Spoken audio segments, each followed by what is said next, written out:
Pornești la drum alături de un partener de încredere și ești mai pregătit să evoluezi. Îți poți transforma visele în realitate, construind afaceri sustenabile și un mediu sănătos de creștere.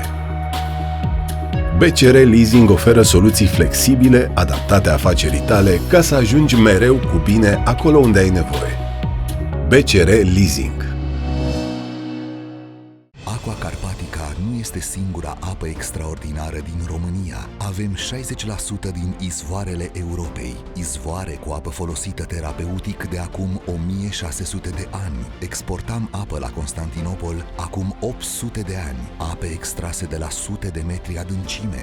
Ape ce izvorăsc din păduri virgine sau ape premiate internațional. Avem și cea mai pură apă minerală din lume, iar apele din România continuă să se întreacă între ele.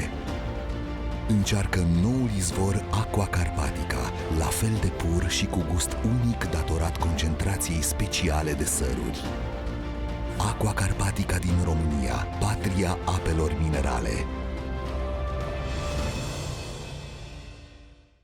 INCDT Comodi is Romania's unique R&D institute for gas turbines, dedicated to aerospace with application in the energy field. With more than 20 years of scientific proficiency, the Institute specializes in scientific research, design, testing, and production of innovative and sustainable equipment, such as aviation gas turbines, high-speed bladed machinery, and compressing equipment for natural gas market, focusing on consumption reduction and environmental protection. Working in accordance with a certified quality assurance system, Comodi proves its local and international proficiency through a significant number of international awards, involvement in high-enterprise European framework programs, and numerous partnerships with companies such as Safran Group, MT Aerospace, Pratt & Whitney, Onera, DLR, GHH Rand, MAN Diesel, and Turbo. The Institute seeks for new partners in the aerospace field, energy market focusing on gas extraction and transportation, and machine engineering industry. Comodi Institute, experienced partner for innovative and reliable solutions.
Tenul tău are multe de spus și la fel de multe de arătat.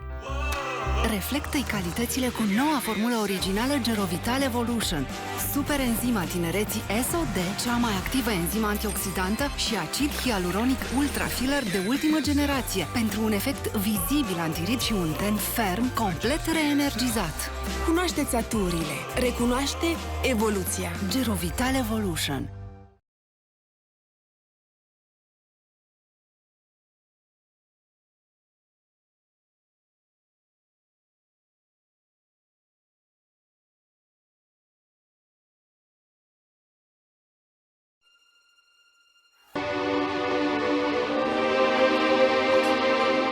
Every success story begins with a good idea. And that includes Stade. 1895 in Dresden. These pharmacists have a vision. The standardized production of pharmaceutical products. The birth of Stade, the German abbreviation for Standard Pharmaceuticals German Pharmacist. All the best. The future doesn't just happen. Like history, it is made. We act with agility, because adapting to change faster than the competition is the most important factor of success.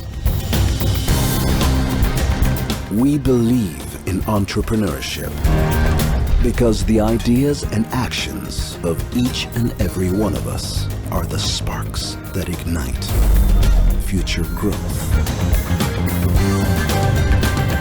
We put integrity and respect for one another first, where standards and qualities are concerned.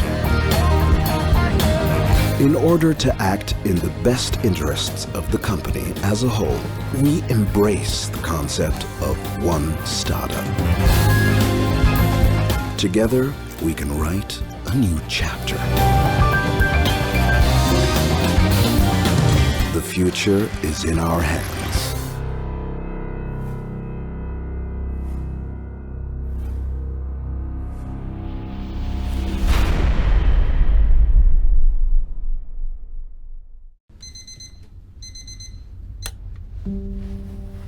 When you care, your work is never done. It does not end when pressure weighs, when days are dark, when it's no longer fun. It does not stop when time is short, when cracks appear, when things aren't all equal.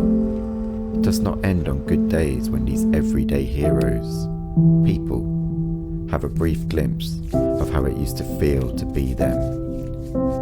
It does not stop because there's always more to be done, more to solve, to soothe, to support, hearts to be won, more to see and to know, further to go for the people that matter, everyone. Because one less seizure, one less scratch, one more extra spoon, one more personal best smashed is a lot of life to gain. When you care, you don't just invest. You are invested, not just in the flare-ups, not just in the pain, but in the meanwhile, in seeing the whole, helping them be, helping them see that despite the rain, the sun will come, and it will be better than expected, because connected, together, as one, those showers will lighten, smiles widen, days grow simpler, lives brighten. When you care, you leave no one behind, but you know there can be no patience, only time seized, because your work is never done when you treat people, not disease.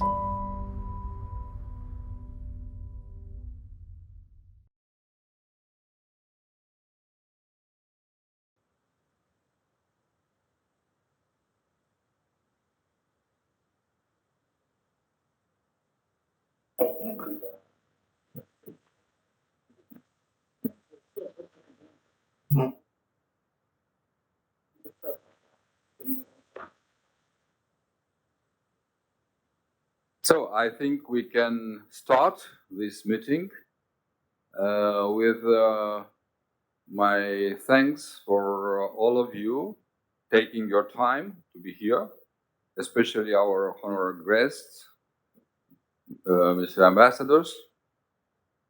Well, we are here in a very interesting room and with a very historical charge, because Alexandru Iancuza founded, in fact, Romania, the modern Romania, many years ago.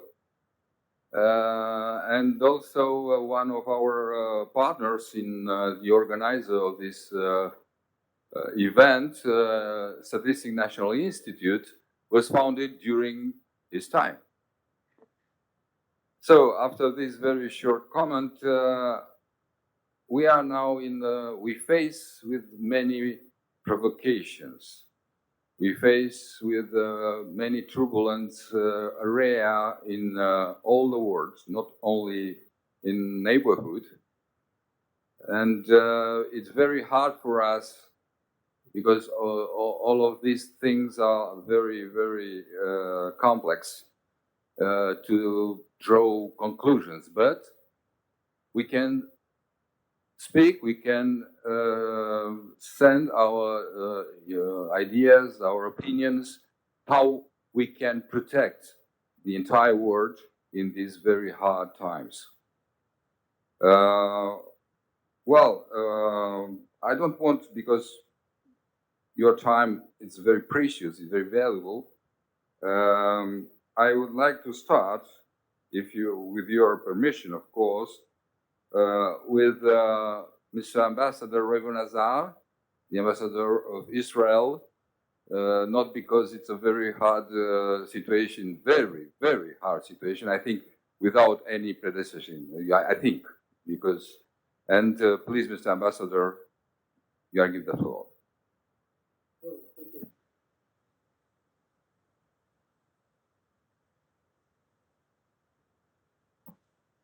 Thank you very much, dear colleagues and hosts, for hosting me. These are indeed a very challenging time for us. We're in the middle of a war, and after we've been attacked quite atrociously by a pretty strong terrorist organization that has based itself in the Gaza Strip for the last 17 years. We're in the midst of an operation to remove the infrastructure of this organization from the Gaza Strip. It's very complicated because they have embedded themselves under civilian infrastructure in a city the size of about 1 million people. And they have created hundreds of kilometers of tunnels. They are embedded in hospitals, mosques, schools. So although we are determined to remove the threat after the atrocities they have committed, we are doing it pretty slowly and meticulously because we want to act according to our values and bring down the number of civilians involved as much as we can.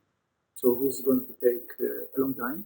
We just started the ground operations about a month ago, 2 weeks ago, and we envision that this operation will take several more months until we complete the nuclear threat. In parallel, we are trying to bring back our hostages. So now we've seen that our cabinet approved a preliminary deal to release some of the hostages.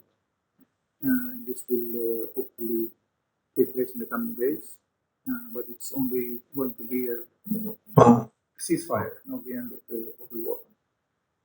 We are living in very challenging times because in the Middle East there are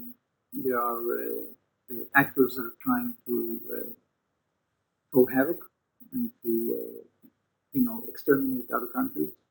And this is an effort that is led by Iran and all the proxies to which is transferring the technology and other kinds of assistance. And we've seen Iranians lately also being relevant to this region because of the supplies of drones that have been given to the Russians in their aggression towards Ukraine. So it's a challenge that we all have to face. At this point, we are facing only with one tentacle of this octopus called Iran. But we are determined to act because we don't have any other choice. We want to have a decent life. So That's for me just as an initial statement. Thank you. Thank you very much, Mr. Ambassador. We indeed saw, as we could saw at the TV, in different media channels, atrocities in Israel happened. That's why Romania wants to be very, very close to Israel in these very complex times. As always, in fact, Romania was near Israel, and we are waiting to clarify a little bit the positions, and I'm sure that Romanian government will be present at your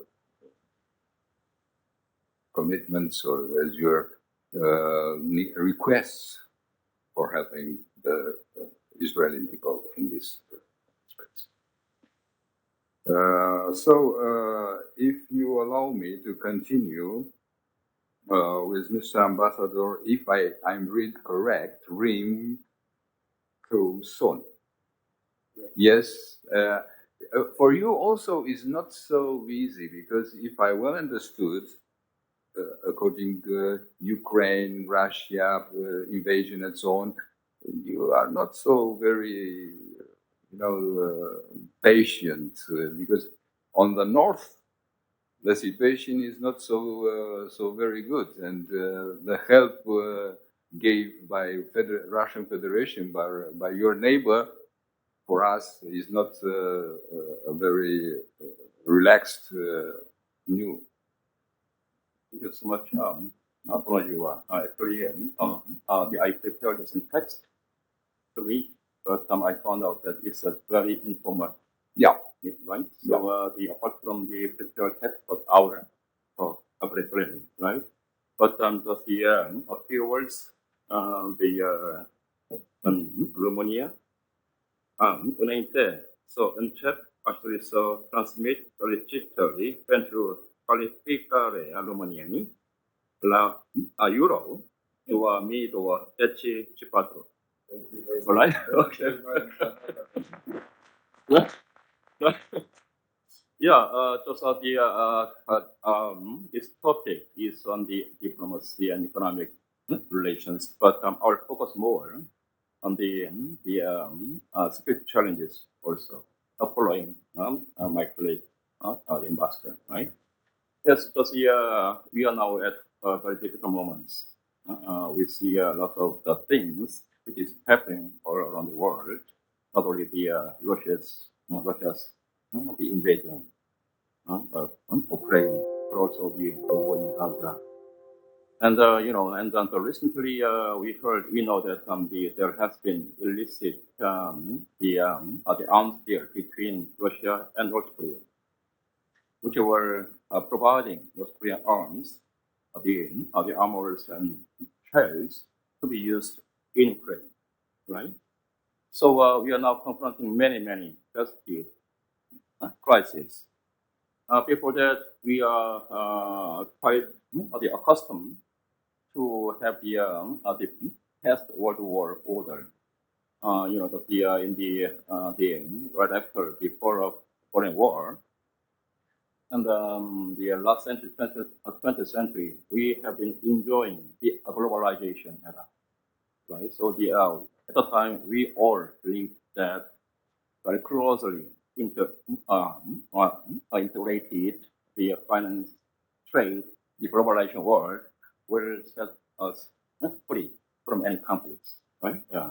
But suddenly last year, we saw our beliefs have been turned upside down when the Russians invaded Ukraine. And apart from that, we are facing also the other challenges like the global supply chains disruptions and climate changes, and the energy issues, and those things, the food crisis, energy issues, global the climate change. Before we regarded that one as just the pure economic one, but it now surfaces to be direct threat to us as well. So we are now in a situation stuck in between the traditional conflicts, war, terrorism, and also new threats from the global food crisis, energy crisis, climate change. Yeah. So I think we are in the really facing multi-faceted crisis. So under this situation, what shall we do? I have been talking to the many Romanian senior officials and the politicians during my meeting with them that they're facing this very difficult moment. Then we have to bear 2 points in mind.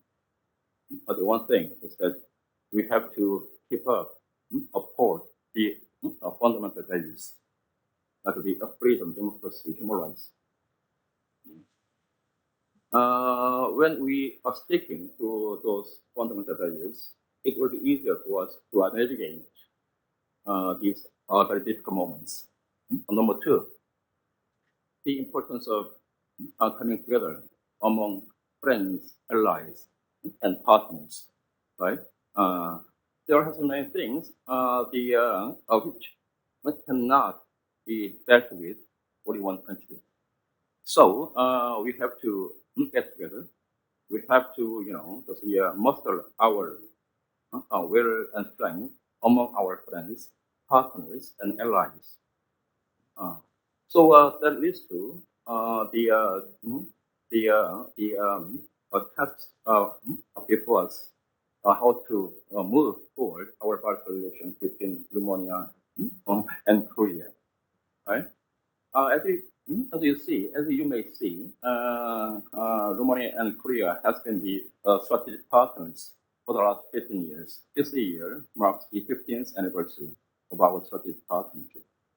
So far, our strategic partnership has been focusing on deepening the political and diplomatic relations. And now we have to move our strategic partnership beyond traditional diplomatic relations, but into new area, the security and economic dimension, right? So ever since I arrived here last year in March, my one of the top priority has been to move forward with more stronger and deeper economic cooperation efforts, which can be fitted with our strategic partnership. So there has been lots of the projects. We had the discussions, and recently we had 2 meetings between our 2 prime ministers in Seoul and Bucharest. Their main thing was to put forward some kind of the roadmap, how to enhance our economic, commercial, investment relations up to the level of the real strategic partnership. And we are now working in the full collaboration with the Romanian government on some big investment projects like the nuclear energy, renewable energy, infrastructure, defense area also. And I'm expecting that we could have some kind of concrete results on the ground on that area, right? One thing I specifically want to stress is that the need to deepen our cooperation in security and defense area. Just in Europe, after the end of the Cold War, when the Berlin Wall fell down in 1989, and many European countries, they have been living, some kind of the peace dividend. They decreased their national defense budget less than 1%, right? But in our case, because we are confronting our existential threat from North Korea, we have never been reducing our defense budget. From the end of the Korean War in 1953 up to this year, over 7 decades, we spent, in average, roughly 2.7% of our national GDP. This year's our defense budget is $56 billion.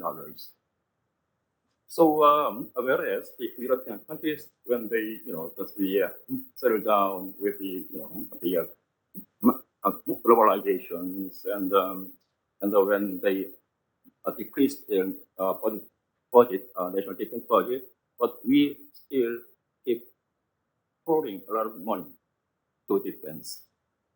Right? Because of the war in Ukraine, now the European countries now realize that security is very important, almost priority, and they are now spending more and more money on defense. For example, the money will increase its defense budget from 2% and to 2.5% this year, and in some years up to 3%. Okay. And the defense cooperation is the very highest form of the bilateral relations, right? So one of the projects I'm working is that to bring our bilateral relations into to cover also not only diplomatic but to cover also security and defense level. So in this world, when everything is murky, unclear, again, it's very important to get together among our friends, partners, allies, to defend our co-shared fundamental values and to further cement our relations, into further area. So I think there is also pertinent for today's topic, diplomacy and economics. So I really hope then when it comes to a strategic partnership, then it should not ending by talking only, right? So we need actions. Always our belief, the things, commitment should be met with the specific things on the ground. So thank you so much. Thank you very much, Mr. Ambassador, for your intervention. And this is one of our aim in this conference, to protect Romania. We can protect only in a partnership. We can protect only in a very good will with our strategic partners. And of course, not only in economic, but also in defense matters. Without security, as unfortunately nowadays history, we can do nothing.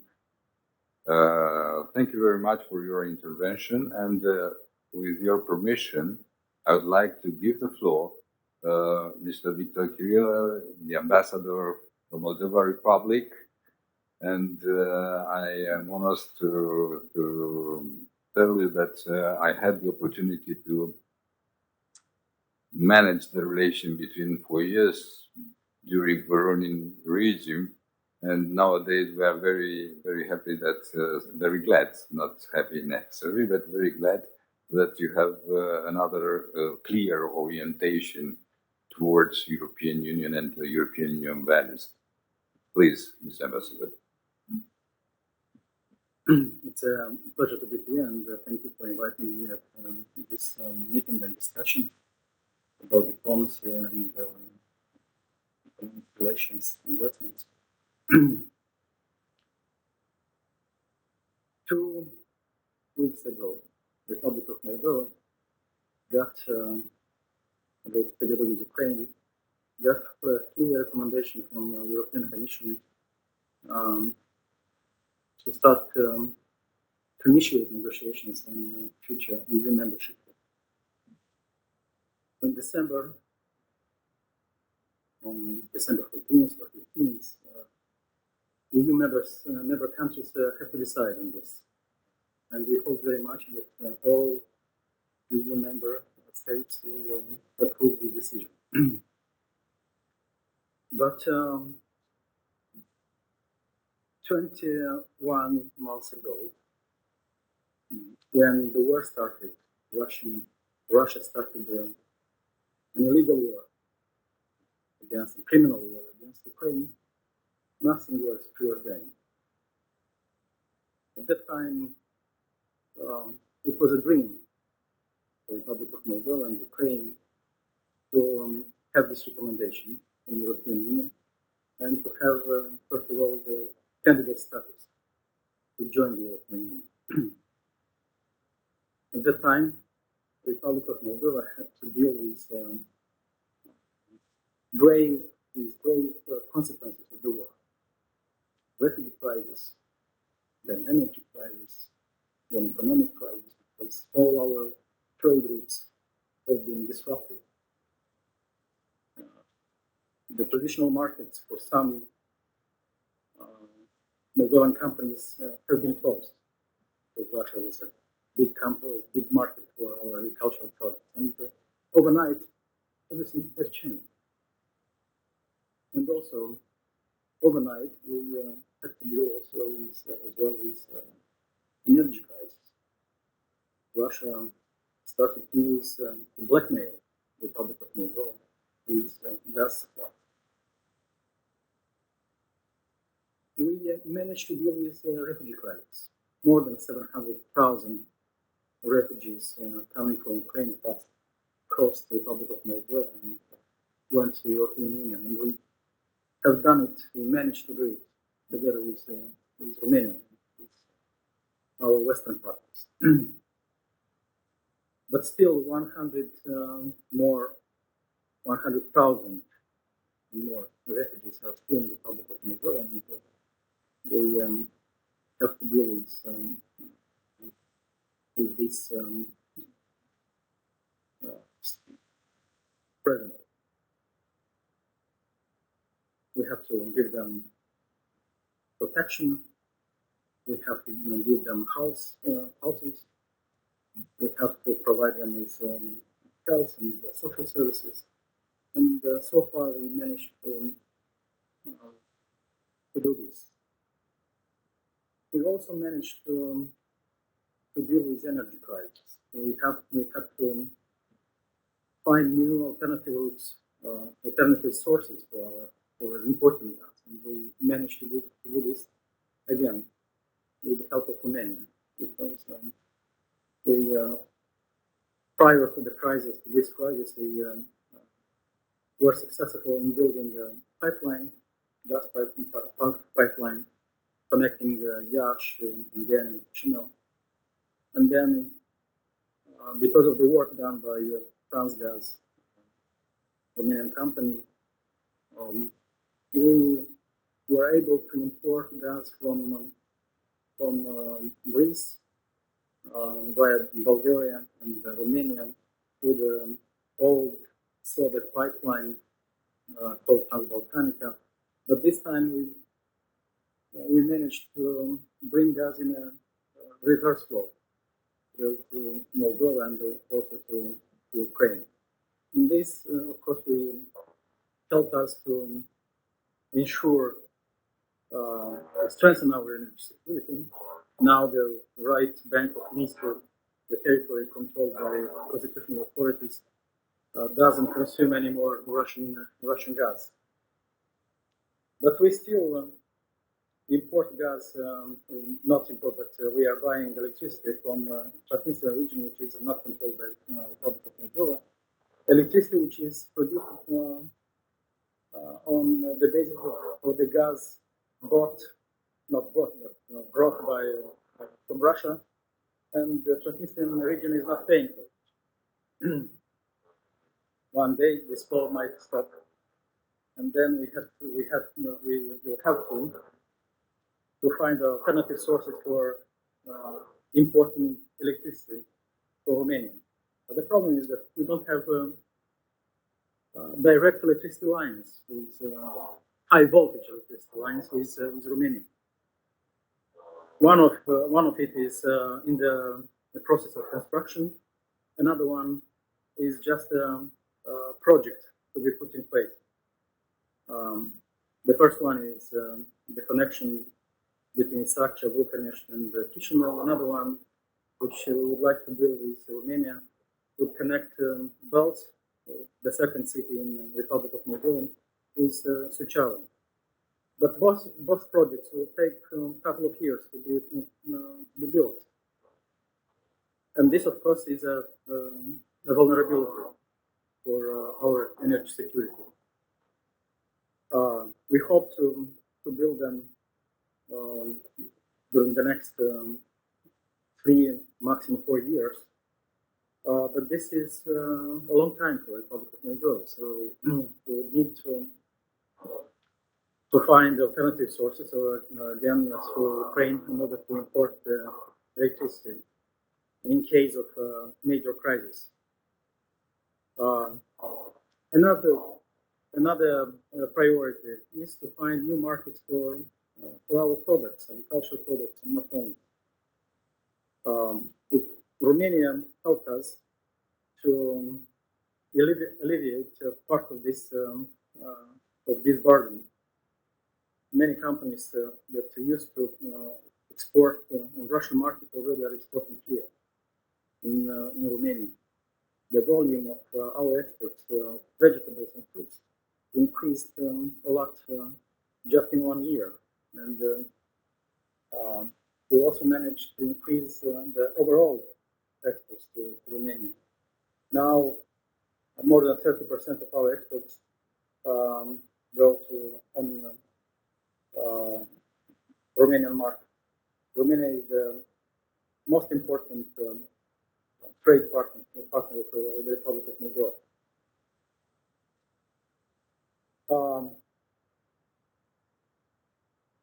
But now we have another perspective. We hope that the European Union would approve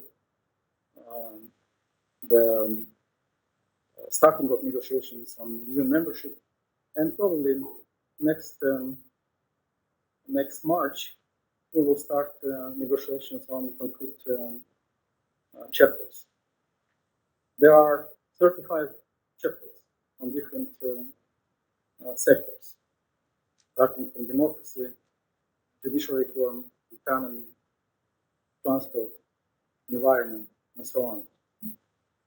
But I think that the most important chapter that would convince in the end the European Union to accept the Republic of Moldova into the European Union is going to be the economic field. And here Romania has a very important role to play. It is also an opportunity for Romania to invest in the Republic of Moldova. Already for more than 10 years, natural process started between our countries, the process of economic integration of our economies. And this process has been accelerated by the war. As I mentioned already, the exports have increased substantially last year, reaching almost 2.8 billion euros. We've also put in place concrete projects to modernize or to build from scratch new bridges that would connect our countries. Transgaz, the company who helped us to build the gas pipeline between Iași and Chișinău, now is administrating the gas distribution network of the Republic of Moldova. And there are plans, as I mentioned, to build this high voltage electricity line between Wales and Suceava. But we need now a more ambitious strategic plan for speeding up our integration, economic integration. We need to create a common economic market. We need to create a common energy system between our countries. We need to create a common infrastructure network between our countries. Only by doing that, the Republic of Moldova would manage to and convince the European Union that there is no other option than to integrate fully the Republic of Moldova during the next, let's say, maximum 10 years in the European Union. This is going to be the greatest contribution of Romania in to the prosperity of the Republic of Moldova, to its security, because integrating energy markets, energy networks, it's going to strengthen energy security and also national security of the Republic of Moldova, and would change the way political classes designing the future of the Republic of Moldova. It will force political class to accept new realities and to throw all the energy and effort to also to accelerate the necessary structural and democratic reforms and economic reforms that would put the basis for future Moldova's membership into the European Union. As I mentioned, this is not a political opportunity. This is economic opportunity for Romania, for Romanian businesses. We hope very much that next year, when we will announce quite substantial privatization plans, especially in the energy field, Romania will come and will invest in this area by acquiring a part of our energy network in the north part of the Republic of Moldova. And this is going to have a good impact for the entire economy of our country. We also want to bring to connect the highways of Romania, the highways which are still in the process of being built, with the transport network of the Republic of Moldova. Another big project we would like to push together is to construct a modern railway between Chișinău, Iași, and Bucharest. This is going also to help us to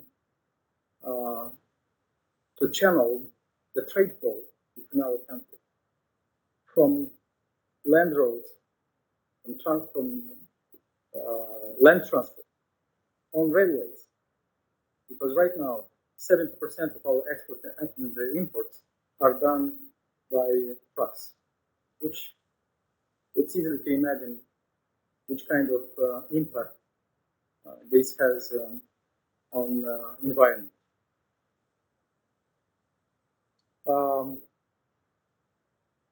I will stop here, and of course I'm looking forward to your comments and to your questions that would help me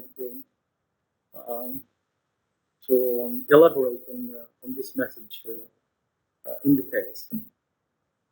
Thank you very much, Mr. Ambassador. Be sure myself, I have some questions, but anyway, if you allow me to give the floor other two colleagues of us and the questions Q&A after, it's okay for you? Thank you very much.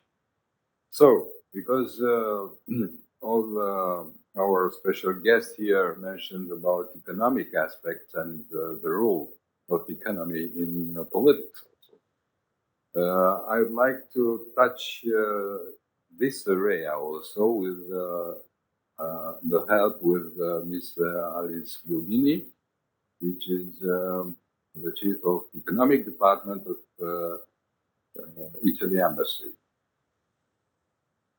Good afternoon. I hope everybody can hear me. Sorry for not being there in person, but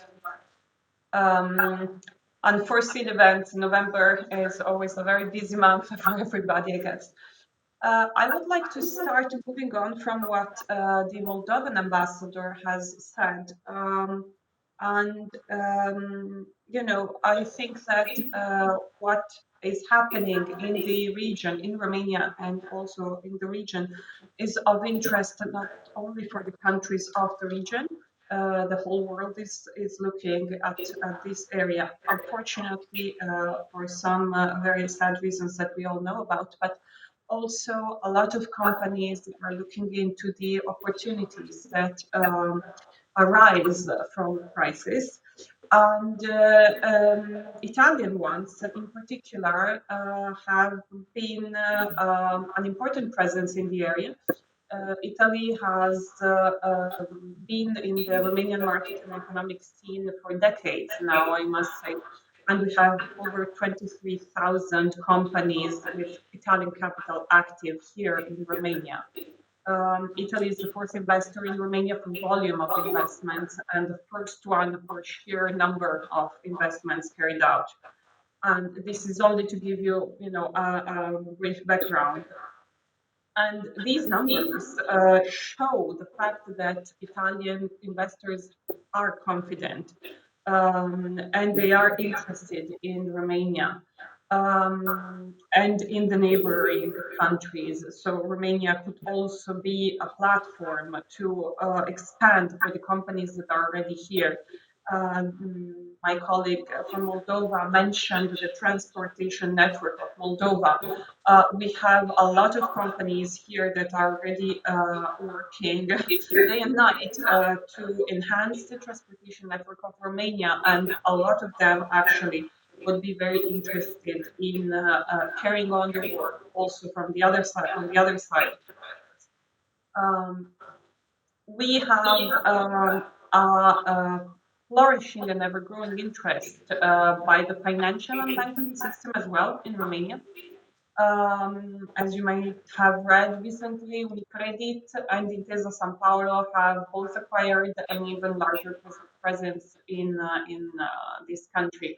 And they are rising to become two of the most important banks in this system, which for a country that has not been historically present for centuries in Romania is something extremely interesting. And it shows, once again, the fact that Italy is ready to support the country's growth with the adapted financial instruments that will cater to the real economy and to the companies. We are, as an embassy, we are working actively to support Romania's growth and encourage Italian companies to grasp these opportunities offered. So we do a lot of public diplomacy events where we bring Italian companies to Romania in order to help them understand the opportunities offered in specific sectors and get in touch with the Romanian authorities, because we are aware that there are a lot of opportunities, but time is of the essence. So we really want our companies to be able to enter the market as smoothly as possible and carry on their projects. For instance, just last week, we had about 20 Italian companies coming from Italy to Bucharest to discuss with specialists from the Ministry of Health and including the Minister of Health himself and other competent authorities, the possibilities and opportunities offered by the health infrastructure segment. And this is the type of interest that we're trying to raise and the type of help also and cooperation that we are fostering with Romania. We are also encouraging companies to see Romania, as I mentioned in the opening part of my speech, to see Romania as an ideal bridge and platform to the other countries in the neighborhood. Not only Moldova, but also the Ukraine.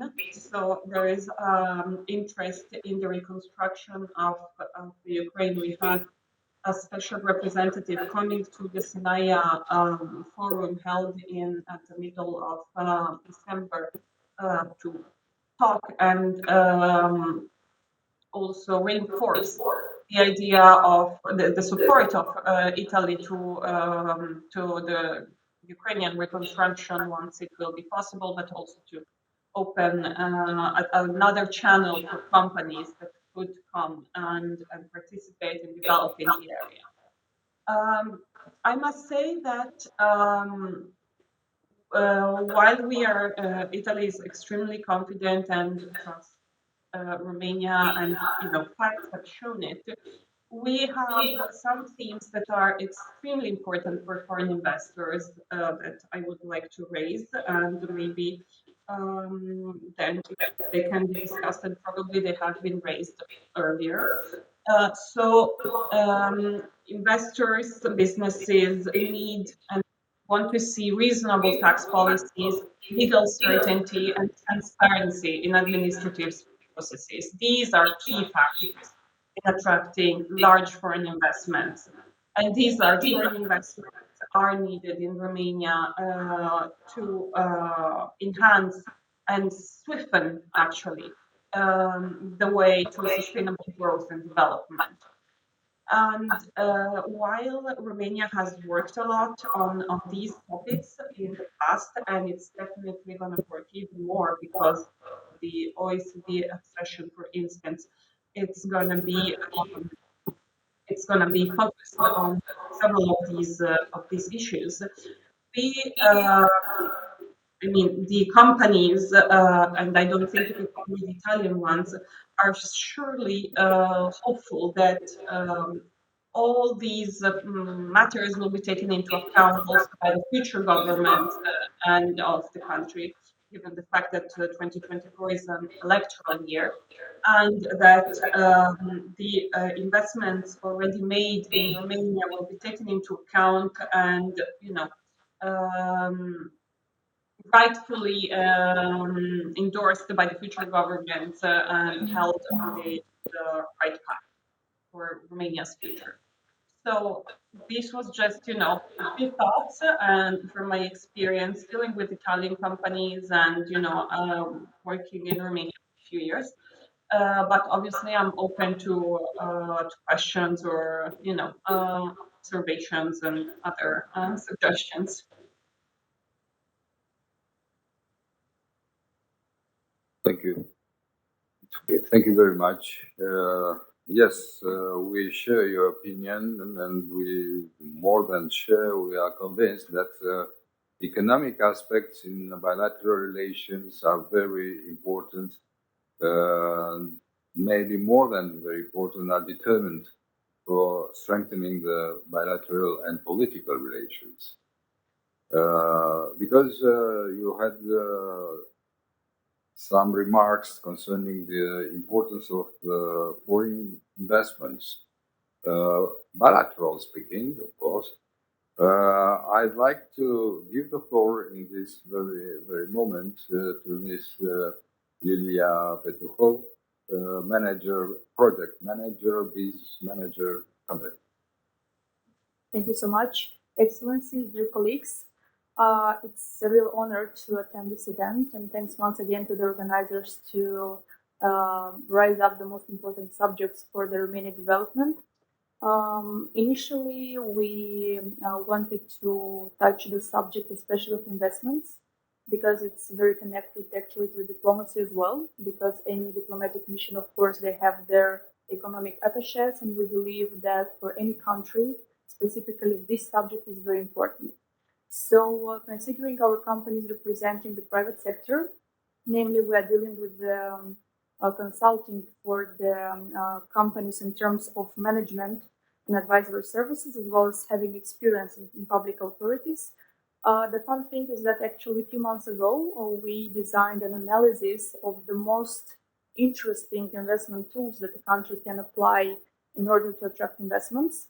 Of course, at the moment, I will raise up those that are not still implemented in Romania, but we believe that being implemented internationally, they can be interesting for the Romanian authorities. So first of all, we want to describe the tool called International Financial Center. This financial center is actually a hub, being a location with a significant concentration of participants in banking, asset management, insurance, and financial markets, with locations and support services for these activities. Participants can cover the area of financial intermediaries, such as banks and brokers, and institutional investors, such as investment managers, pension funds, and insurance companies. Financial centers typically house companies that offer a wide range of financial services, for example, related to mergers and acquisitions, public offerings, or participating in different areas related to the finance industry. The core of financial centers is the existence of the internal taxation, regulatory, and legislation system of this ecosystem, being adapted exclusively for its members. For example, in case of taxation system, they implement a specific tax exemption rules, dividends, or tax holidays for its residents. In terms of regulation, simplified but equally controlled rules apply for business activities, as quick opening of a business, employee subsidies, freedom of repatriation, simplified procedures for work documents, employee mobility, and so on.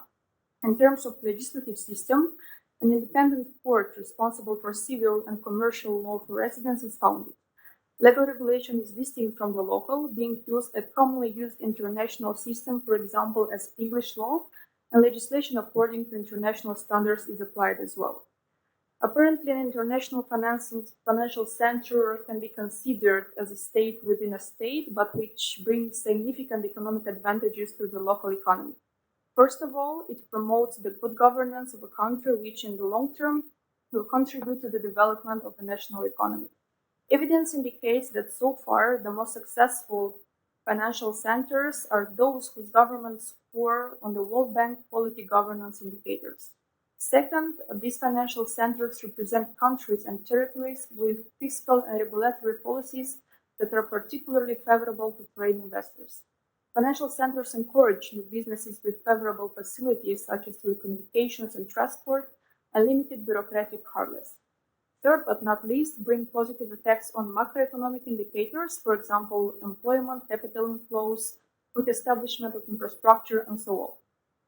In order to feel comfortable with this type of tool, we should say that such cities as New York, London, Singapore, Amsterdam, Beijing, Washington, Paris, Dubai, Stockholm, Zurich, Oslo, Frankfurt are using these kind of investment tools.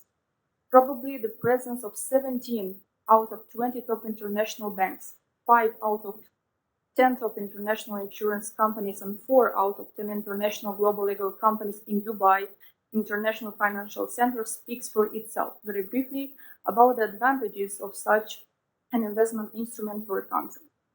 Another investment instrument, which was actually a success story in the Republic of Moldova, is the IT Virtual Park.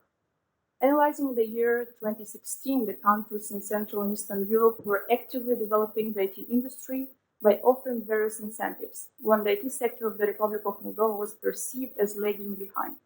For example, countries in the region were introducing instruments such as tax incentives, deduction of research and development expenses, financial subsidies for jobs. Meanwhile, with the labor force and immigration, the Republic of Moldova was facing great deficiencies in this regard. As crises create the greatest opportunities, the Ministry of Information Technologies and Communication has proposed an innovative and effective solution to improve the country's competitiveness, to attract know-how and to reduce immigration of the skilled IT workforce. Thus, the concept of the virtual park was generated, offering a unique of its kind concept in the region, which is based on offering a single tax of 7% for the virtual residents of the park, which covers the corporate income tax, all payroll taxes owed by the employer and employees, as well as local road and property taxes. The park opened in 2018 and invited IT companies in the specific subsectors of the IT industry, such as computer game development, data processing, and so on. From the first 3 years of activity, the park has registered more than 1,000 residents, around 200 companies with foreign investments from 38 countries, and generating more than 15,000 of jobs. Thus, this tool indeed had a big impact on the national economic development. Speaking about this unique tax concept, we can refer to another investment tool to attract investments in the country. It's called special touristic zones, also being a derivative of the special economic zones. They're designed as holistic communities with high-level tourism infrastructure complemented by facilities for residents. The proposed areas aim to establish tourism as a significant driver of economic growth by maximizing benefits for the local community while focusing on the conservation of natural resources for the future generations. Just few advantages for a company that want to implement such a tool. First of all, it creates jobs for specialists of any level, high, medium, or low skilled, for immigrants, for young people, for national minority community, and other groups. By intensifying the economic activities for the locals, the way is open for the eradication of both poverty and unemployment. Second, building world-class infrastructure, including new roads and highways, parks, public spaces, healthcare facilities, and new airports. Third, but not least, all components of a special tourist area, such as hotel accommodation, commercial and medical facilities, and tourist products, have the potential to generate income for the local economy.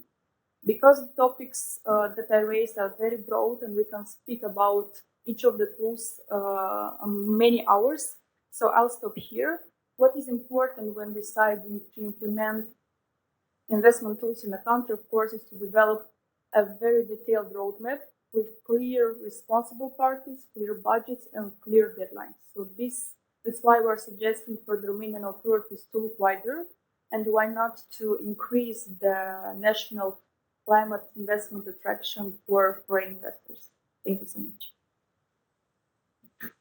Thank you very much, Ms. Petuhov. It was very interesting and valuable, your presentation. I think Romania also can take upon some of your advices.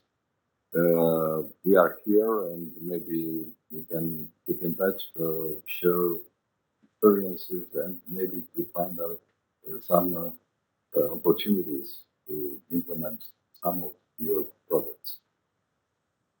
So now I think we can start without break because your time are very valuable for the Q&A session. And please, if there are some persons, some questions from your side, person can do here.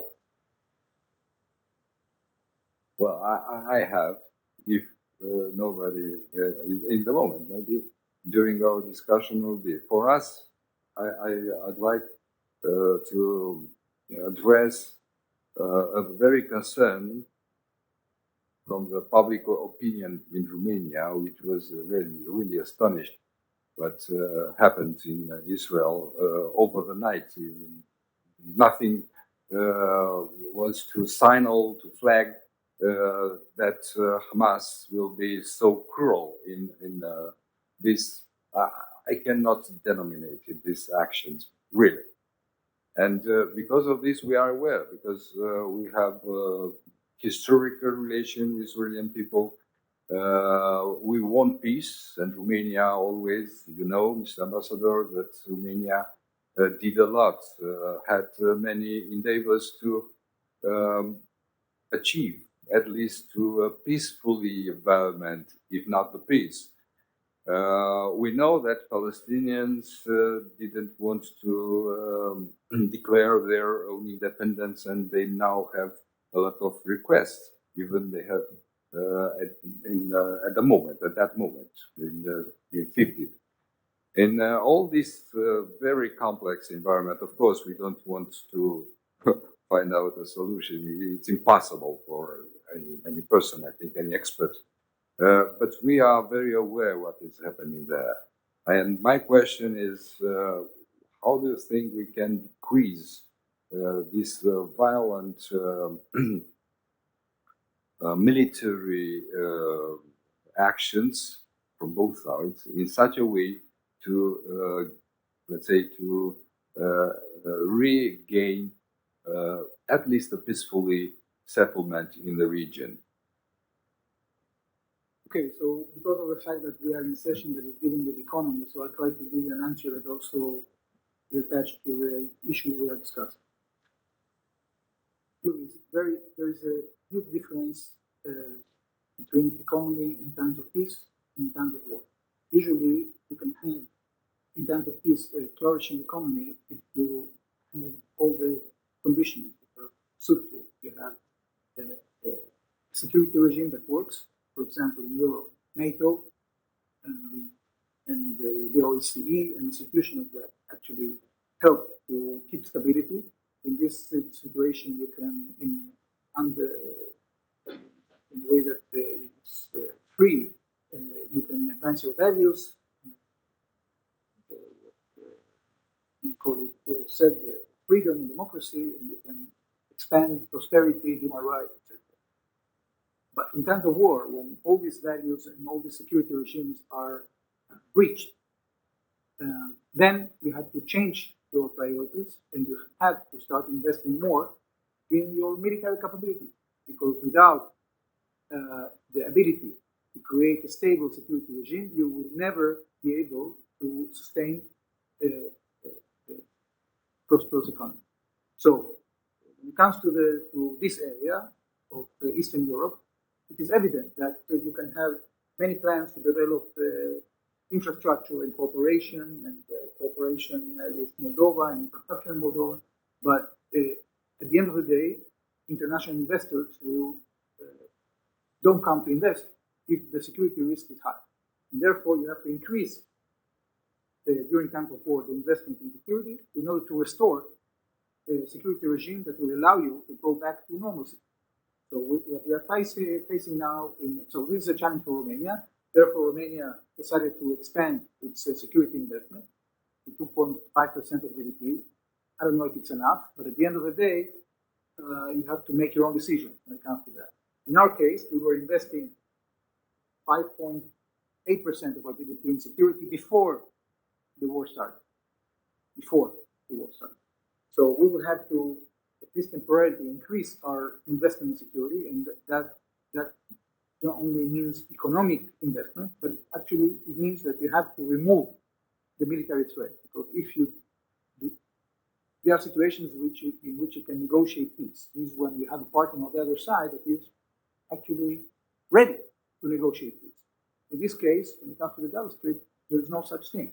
The other side is a genocidal force that the only thing that he wants is to eradicate it. So you don't have much of a choice. It's not a matter of negotiation. Yes, you can negotiate to a third side if you are interested in a ceasefire or you want to bring back hostages, etc. But without exercising military pressure, you're not going to achieve anything. So at this point in time, what Israel is doing is investing both economically and militarily in solving this problem, in eradicating terrorist organizations. If we manage to do it, then all the other players in the region that are trying to create instability might be deterred, because they saw what happened with those who actually attacked Israel. So if we manage to do that, and we actually manage to eradicate the military capability of Hamas, then there is a chance that we will restore stability to the extent that we can lower the level of our investment in security and concentrate only or mostly in economic development. What we are trying to do with Romania is interesting, because Romania is also trying to rebuild its defense industry. After many years in which it was completely neglected, and some of the companies here are broke. So what Israel is doing is actually has initiated cooperation with Romanian industries in order to build together defense systems. So we are building different defense systems with Romania. One of them is the Piranha armored vehicle. We are now executing contracts to build advanced drones with Romania, and we have interests in supply different kind of communications equipment and other equipment to the Romanian army. But the idea that we have is that because of the fact that Israel is already overwhelmed with orders from many countries in the world that want to purchase Israel technology, we are ready to actually build factories here in Romania. And this is what is already happening. Elbit Systems, which is one of the three biggest corporations of defense industries in Israel, is now building the 5th factory in Romania. And I have the intention to bring more Israeli companies to build factories in Romania. We actually had a very good visit a couple of weeks ago. Even in the time of the war, we had the chairman of the IAI, which is the Israeli aviation industries. We came here and they met with the prime minister and expressed their intention to build factories here in Romania. So it's very important to build capabilities. We started the conversation by mentioning Johan Kuza, right? So he knew that without creating capabilities, military capabilities, you won't be able to gain stability and diplomatic achievements for Romania. So if you want to build the resilience you need in time of war, you have to start building your industry. And this is exactly what we are trying to engage in with Romania. Thank you very much, Mr. Ambassador, for your answer. Really a very comprehensive answer, and I 100% resonate with your opinion. Without security, we can do nothing. And in Romania, it is a very friendly environment for our cooperation in such a domain. I am very glad to hear that you are at the fifth success in factory building in Romania that are very, very interesting and very helpful for us. And we have to recognize that we had a period of time turbulences after the revolution. Nobody have a very clear map how to turn into democracy from an autocratic country. That's why your help was very, very useful for us. And I should dare to think to extend this cooperation, not only at the army, because you are very good in medicine, in medical equipment, as South Korea, Republic of Korea it is. I didn't talk about all the Okay. Thank you. You are welcome here any time, and thank you very much again.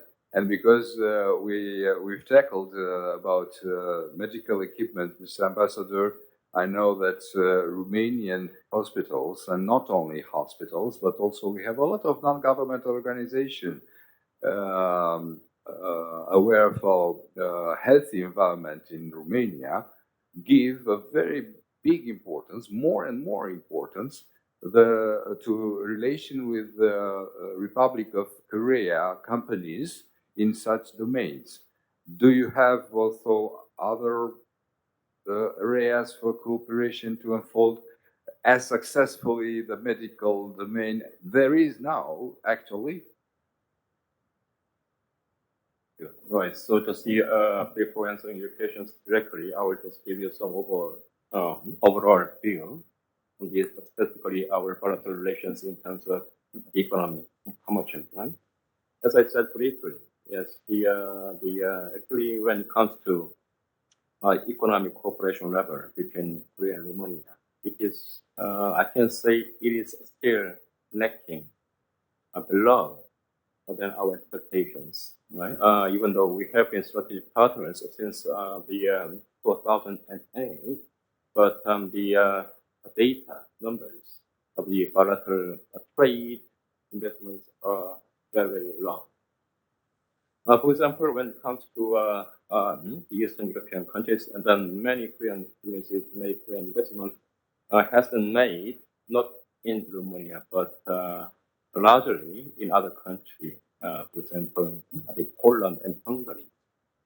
And in Poland and Hungary, Korean companies have been number one in terms of the direct investments for many years.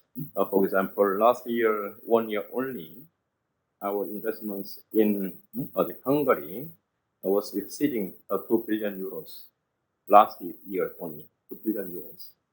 But the total accumulated investment volume between Korea and Romania for the last 32 years is less than 1.5 billion euros. So there are a lot of debts.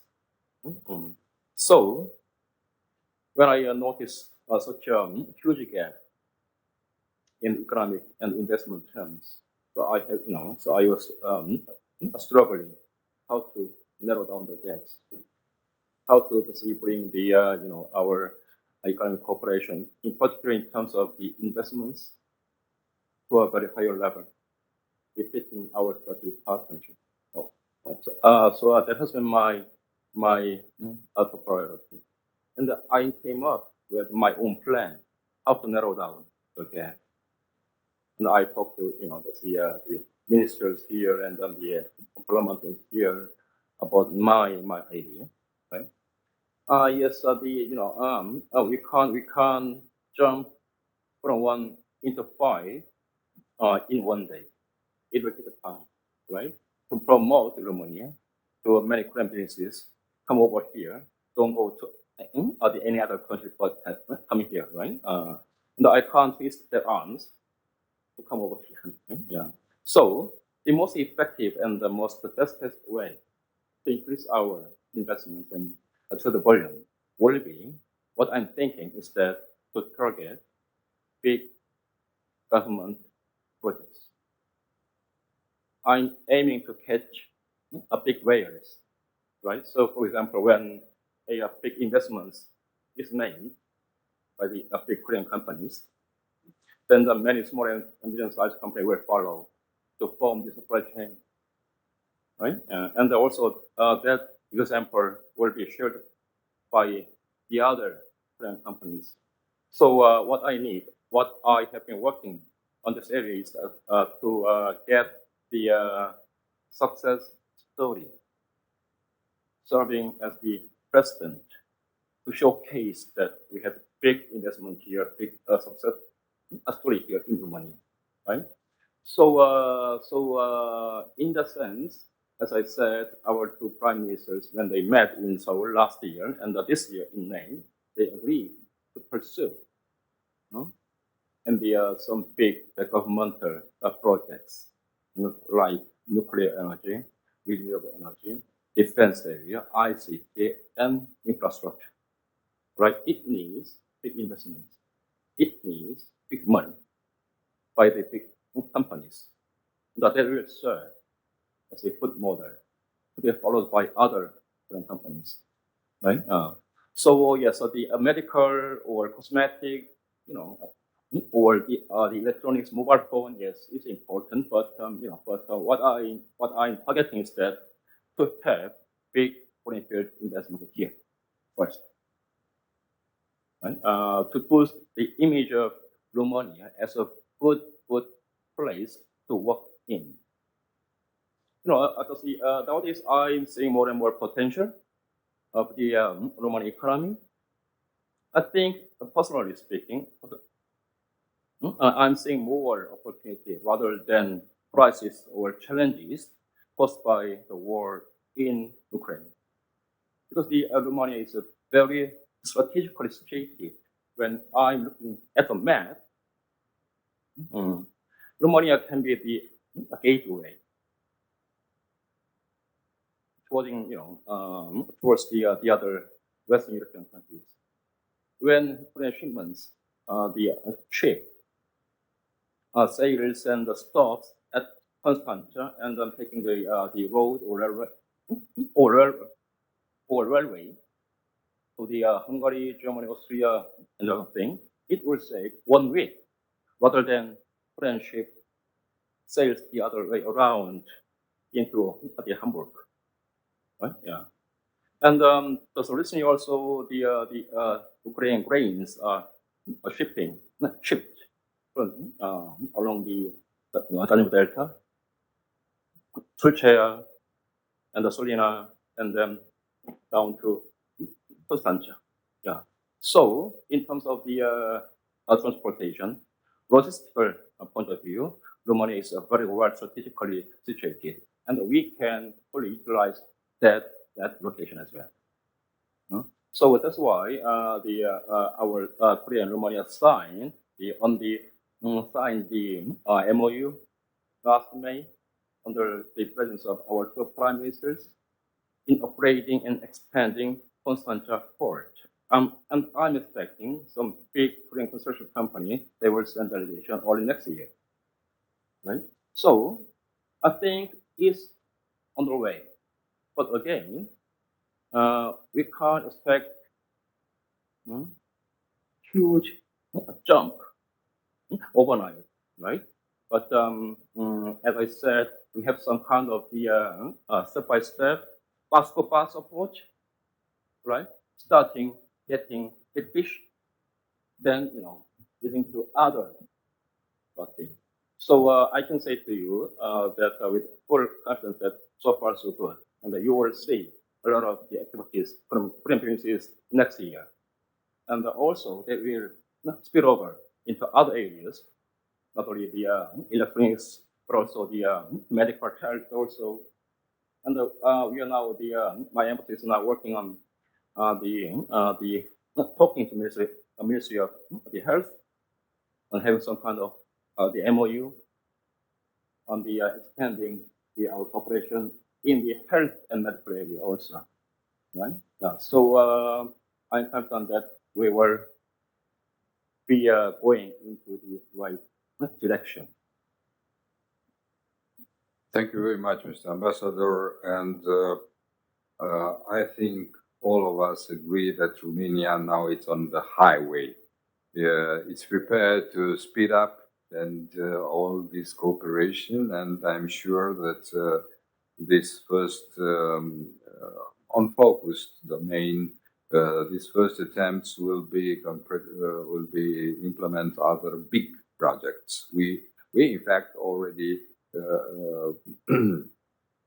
signed between other countries. So, if you allow me, Mr. Ambassador, only one question, not so much information how we can do or not, but because on 2001 I had the opportunity to change, let's say, the strategy between the countries, and we proposed our president at the time to start helping Republic of Moldova to adhere to European Union 2002, 2003, I think. And of course, after these proposals, the frozen relations, 2 years frozen relations, crashed, and we start again the cooperation and the dialogue. My question is, even now, okay, we are prepared and we help Republic of Moldova, Romania is prepared to help a lot from any domain possible Republic of Moldova with openly heart and openly banks. But my question is, how do you think you can deal the situation with Transnistria? Because will be, to my opinion, will be an obstacle in our dialogue with the European Union. Of course, Romania will try to find solution, a positive solution for your integration. But this question, more than sure, will be Republic of Moldova, some countries, I don't want to name here what kind, but I am expecting some countries to say Republic of Moldova has some problems with Transnistria, is not a safety state, can create problems for European Union, so on and so forth. And therefore, we have to be prepared to answer on this question. And I don't want to suggest any answer. But anyway, I know, because I was chief of mission in Cyprus many years, and I know how they dealt with the north part of island when they started the negotiation with the European Union. And finally, they adhered to European Union. It's not the same situation. No, of course, Russia is not part of NATO. Nobody can draw attention to stay low. But this is my question: how do you think we have to? How do you think we can prepare answers on this political file? Not, of course, cannot be according to the treaty, but more than sure you will have these discussions.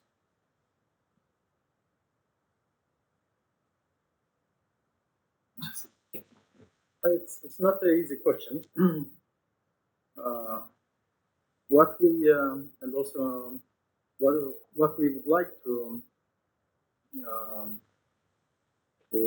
send to say to the European Union that would be a mistake if the European Union would make Transnistrian settlement a precondition for Moldova's EU membership, for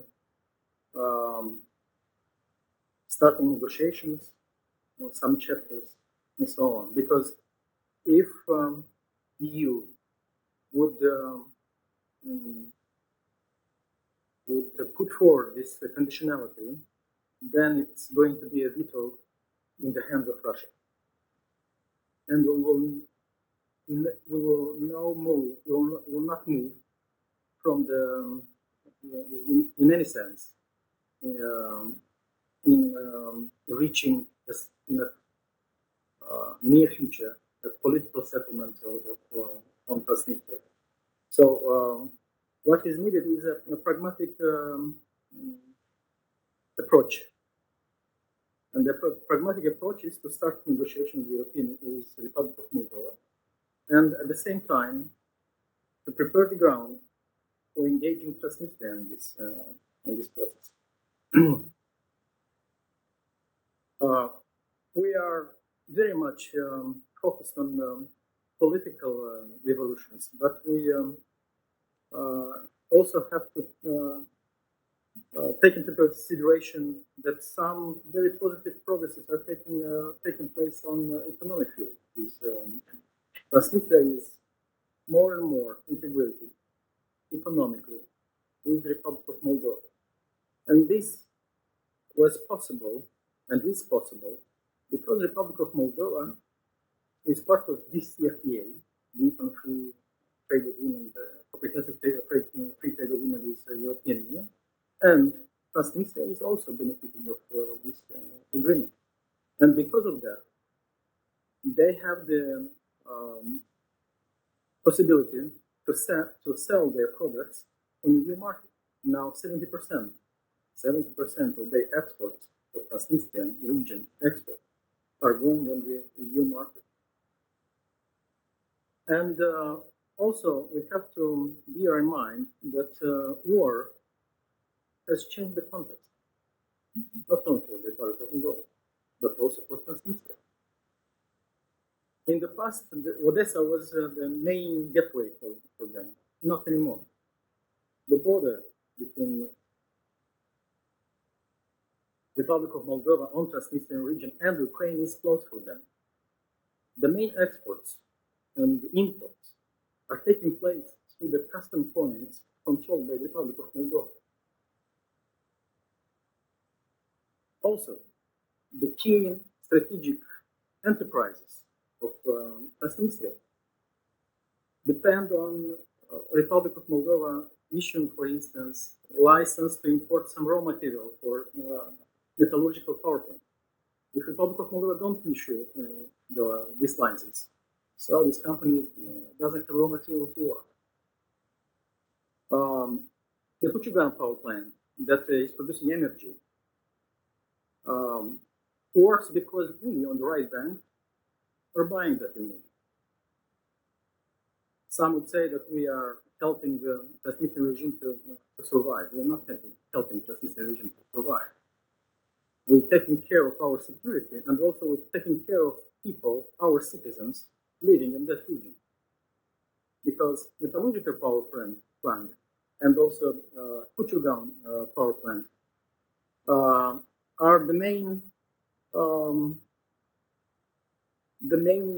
the key companies that support the budget of Transnistrian region. If those two companies don't work, the economy of Transnistria is collapsing. Also, there is another detail that we have to take into account. The right bank of the Republic of Moldova, as I mentioned in my previous statement, doesn't import gas, Russian gas anymore. We import gas from alternative sources, from Greece. Only Transnistria is still dependent on Russian gas. But probably in the near future, this opportunity for them is going to be closed. Because, as we understand, Ukraine might not prolong the contract with Gazprom to allow them to transit gas through Ukraine and going to Europe. And this, if this is going to happen, and probably this is going to happen one day, Transnistria will have to find new sources to provide their companies with gas. And of course, this is going to be possible through the Republic of Moldova and through Romania. And this is going to be the last chapter of their full integration into the Republic of Moldova economy and European Union energy market. But more than that, moreover, the gas flowing, Russian gas flowing to Transnistria is not paid for by them. They will need to pay the gas. They are going to buy from alternative sources. And we together have to think about this. That this is going to be a structural adjustment of the economy, an adjustment to the EU market rules, to the market economy rules. It's going to be a shock for them. It's going to be a shock also for Moldova's economy. But we need to find a way how to overcome this potential problem in the future. And this is also, this problem, as mentioned in the previous speakers, the problem sometimes creates opportunities. And this is one problem, not an easy problem to be solved, but the problem which would create economic and also political opportunity for solving the Transnistrian issue. Moreover, in order to bring Transnistria at the table of negotiations with the EU, they will have also to make some democratic reforms in the region. And this is not going to be easy with the current representatives of the Transnistrian region. They will have to organize free elections that would bring a new political elite that would be ready to engage in discussions with the Republic of Moldova and the European Union. But to reach this point, we will have to find a solution for Russian troops in the region. They will have to withdraw from the region, and this issue has to be part of the future peace formula of the current war in Ukraine. This issue has to be part of the future regional security architecture. And I hope very much that we will have necessary support to convince Russia that it's time to leave Transnistria region. And of course, if this would happen, everything else is going to happen in phases. Two elections, new elite, new opportunities for Transnistria, because this process would bring huge opportunities for that. Transnistria region, we have to bear in mind that during Soviet Union, it was the most industrialized region of the Republic of Moldova. Some of the companies went bankrupt, but still some of them are working. Some of them still have potential to be modernized and to be integrated in a larger regional economy and larger European market. And of course, this will bring prosperity. They would like to have, and also we would like to have a Republic of Moldova on both banks of East. So, but for that to happen, we need to solve the security issue, which means making Russia withdraw the troops from our territory. Thank you very much, Mr. Ambassador. Very genuine this idea, really. I think that it's not only an interesting idea, but also it's a plausible idea. It's possible to do it because Russians had any interest to make a settlement in order to keep some advantages in the area, because they knew all the, not only European countries, but all the world blamed them for this attack illegally and no provoked. Yes, very interesting idea to be part of the settlement, the final settlement with the Russian Federation in the, yeah. Thank you very much, Mr. Ambassador. But my please. Message to the European Union, don't make this a conditionality. Yeah. Reintegration of Moldova shouldn't be a conditionality for Moldova's EU membership. This is going to be a very big mistake. Yes, and I'm sure will be not done because in Cyprus file the same, not to take into account this situation, but to find solution in such a way from the economical point of view to be part of this big market. Other questions? No, really. Thank you very much for your presence, and I am waiting for your next meetings.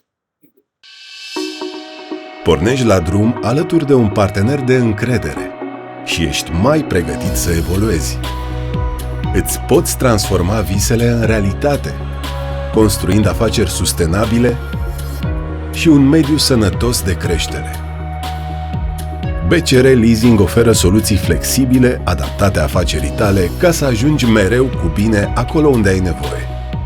BCR Leasing. Aqua Carpatica nu este singura apă extraordinară din România. Avem 60% din izvoarele Europei. Izvoare cu apă folosită terapeutic de acum 1600 de ani. Exportam apă la Constantinopol acum 800 de ani. Ape extrase de la sute de metri adâncime. Ape ce izvorăsc din păduri virgine sau ape premiate internațional. Avem și cea mai pură apă minerală din lume, iar apele din România continuă să se întreacă între ele.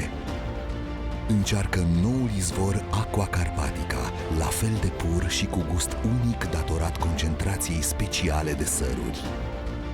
Aqua Carpatica din România, patria apelor minerale.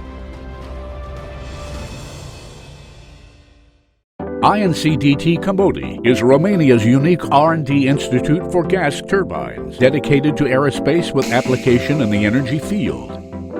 With more than 20 years of scientific proficiency, the Institute specializes in scientific research, design, testing, and production of innovative and sustainable equipment, such as aviation gas turbines, high-speed bladed machinery, and compressing equipment for natural gas market, focusing on consumption reduction and environmental protection. Working in accordance with a certified quality assurance system, Commodi proves its local and international proficiency through a significant number of international awards, involvement in high-enterprise European framework programs, and numerous partnerships with companies such as Safran Group, MT Aerospace, Pratt & Whitney, Onera, DLR, GHH Rand, MAN Diesel, and Turbo. The Institute seeks for new partners in the aerospace field, energy market focusing on gas extraction and transportation, and machine engineering industry. Commodi Institute, experienced partner for innovative and reliable solutions.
are multe de spus și la fel de multe de arătat.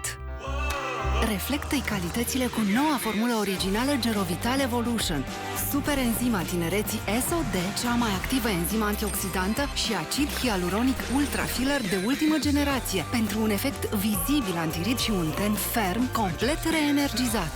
Cunoașteți aturile, recunoaște evoluția. Gerovital Evolution.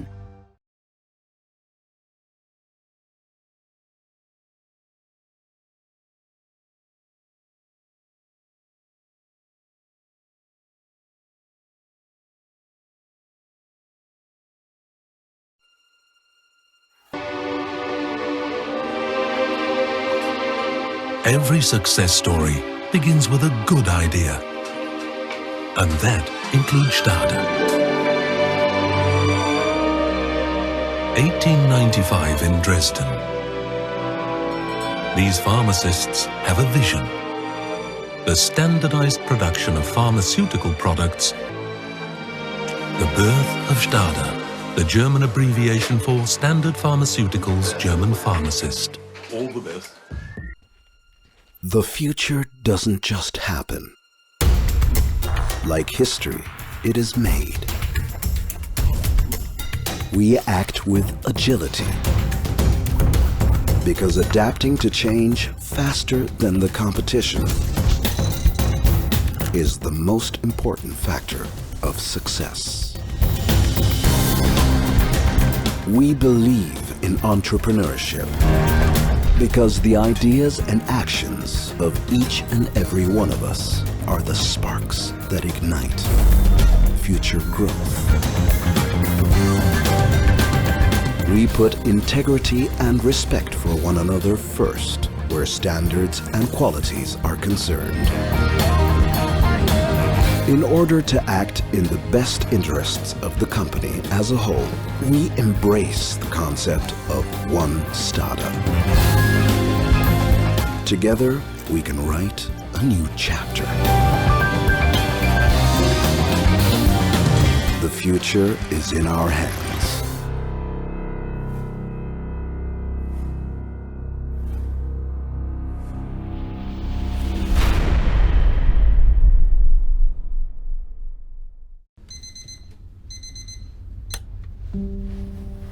When you care, your work is never done. It does not end when pressure weighs, when days are dark, when it's no longer fun. It does not stop when time is short, when cracks appear, when things aren't all equal.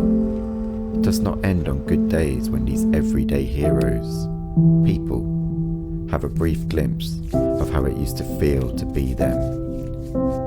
It does not stop because there's always more to be done, more to solve, to soothe, to support, hearts to be won, more to see and to know, further to go for the people that matter, everyone. Because one less seizure, one less scratch, one more extra spoon, one more personal best smashed is a lot of life to gain. When you care, you don't just invest. You are invested, not just in the flare-ups, not just in the pain, but in the meanwhile, in seeing the whole, helping them be, helping them see that despite the rain, the sun will come, and it will be better than expected, because connected, together, as one, those showers will lighten, smiles widen, days grow simpler, lives brighten. When you care, you leave no one behind, but you know there can be no patience, only time seized, because your work is never done when you treat people, not disease.